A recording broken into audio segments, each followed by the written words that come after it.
আসসালামু আলাইকুম। তো আজকে আমরা ডেংলিং মডিফায়ার শিখব। ইললজিক্যাল মডিফায়ার বা ডেংলিং মডিফায়ার এর সংজ্ঞা হচ্ছে ইললজিক্যাল মানে কারেক্ট, অর্থাৎ এটিকে আমরা কি লজিক্যাল, বা ইললজিক্যাল মানে ইনকারেক্ট, অর্থাৎ এটিকে আমরা লজিক্যাল বা কারেক্ট করব।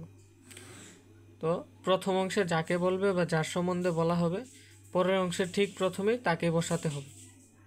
প্রথম অংশে যার সম্বন্ধে বলা হবে, পরের অংশের ঠিক প্রথমেই তাকেই বসাতে হবে, অথবা ফ্রেজকে ক্লজ বানাতে হবে।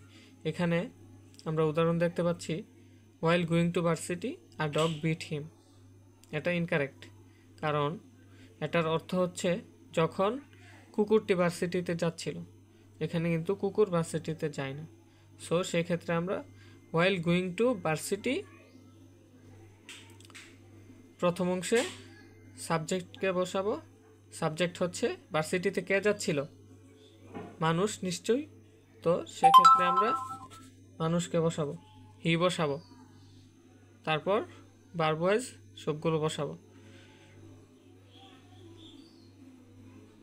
যেমন এ ডগ বিট হিম, তো ডগের জায়গায় বসবে হি ওয়াজ বিটেন বাই এ ডগ, কারণ সে কিন্তু কুকুরকে কামড় দেয়নি, কুকুর তাকে দিয়েছে। সে কুকুরের দ্বারা আক্রান্ত হয়েছে, তাই এটি প্যাসিভ ফর্মে হবে। আর যদি আমরা ফ্রেজকে ক্লজ বানাতে চাই, সেক্ষেত্রে প্রথম অংশে কোনো ভার্ব নেই, তাই এখানে এটি একটি ফ্রেজ। তো ভার্ব তাকে আমরা যদি ক্লজ বানাতে চাই, অবশ্যই সাবজেক্ট এবং ফাইনাইট ভার্ব লাগবে।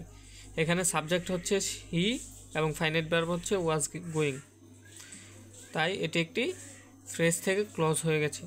আর পরের অংশে কোনো পরিবর্তন করতে হবে না। তো আজকে এ পর্যন্তই। ধন্যবাদ সবাইকে। আসসালামু আলাইকুম।